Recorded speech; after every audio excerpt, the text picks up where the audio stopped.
रमन की इनकम 61,500 रुपए, ठीक है भाई। रमन अपनी इनकम का 17% बचत करता है, ठीक है। अगर उसकी इनकम 38% बढ़ जाती है, खर्चा 20% बढ़ जाता है, तो उसकी बचत में डैश क्या होगा आपको बताना है। बचत में कितना परिवर्तन होगा और आंसर रुपए में बताना है। बचत कितने रुपए बढ़ या घट जाएगी, तो यहां पे आंसर परसेंटेज में नहीं बताना मेरे भाई। बहुत से बच्चे, ये कोई नया सवाल नहीं है, रेलवे वही पुराना माल चिपका रहा है, पता है, ये चिपकाता रहेगा जब तक टीसीएस पेपर करवाएगी, है ना। पहले आप अगर परसेंटेज निकालोगे फिर रुपए निकालोगे तो महंगा काम है, लंबा। आप बताओ बचत में कितना परिवर्तन होगा। बचत क्या होता है? बचत होता है इनकम माइनस खर्चा, है ना।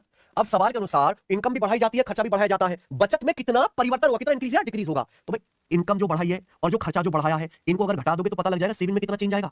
मान लो आपकी इनकम 10 रुपए बढ़ जाती है, आप खर्चा 2 रुपए बढ़ा देते हो, तो बचत कितनी बढ़ा दी आपने? 8 रुपए, है कि नहीं बच्चे। तो यही है प्यारे दोस्तों, बस आपको कुछ नहीं करना, जो इनकम बढ़ाई गई है, जो खर्चा बढ़ाया गया, उनको क्या कर देना, घटा देना, तो बचत में चेंज आ जाएगा ना। तो आप बताओ रमन की इनकम कितनी है? डेल्टा एस मतलब चेंज, है ना। रमन की इनकम कितनी है? 61,500। रमन की इनकम कितनी बढ़ती है? रमन की इनकम कितनी बढ़ती है? 38%। उसकी इनकम 38% बढ़ जाती है, तो रमन की इनकम 61,500 रुपए का 38% बढ़ी। खर्चा कितना बढ़ा? भाई खर्चा कितना बढ़ा इसके लिए तो खर्चा ही पता होना चाहिए पहले। सवाल बोला रमन अपनी इनकम में से 17% बचत करता है। रमन 61,500 रुपए कमाता है, 100% में से 17% बचत है, तो 100 में से 17 घटाओ, यानी कि 61,500 रुपए का 83% ये रमन का खर्चा है। 61,500 का 83% ये क्या रमन का? अब रमन का खर्चा 20% बढ़ जाता है, ये ना।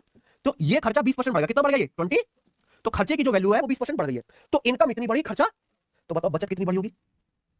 कोनो दिक्कत है क्या?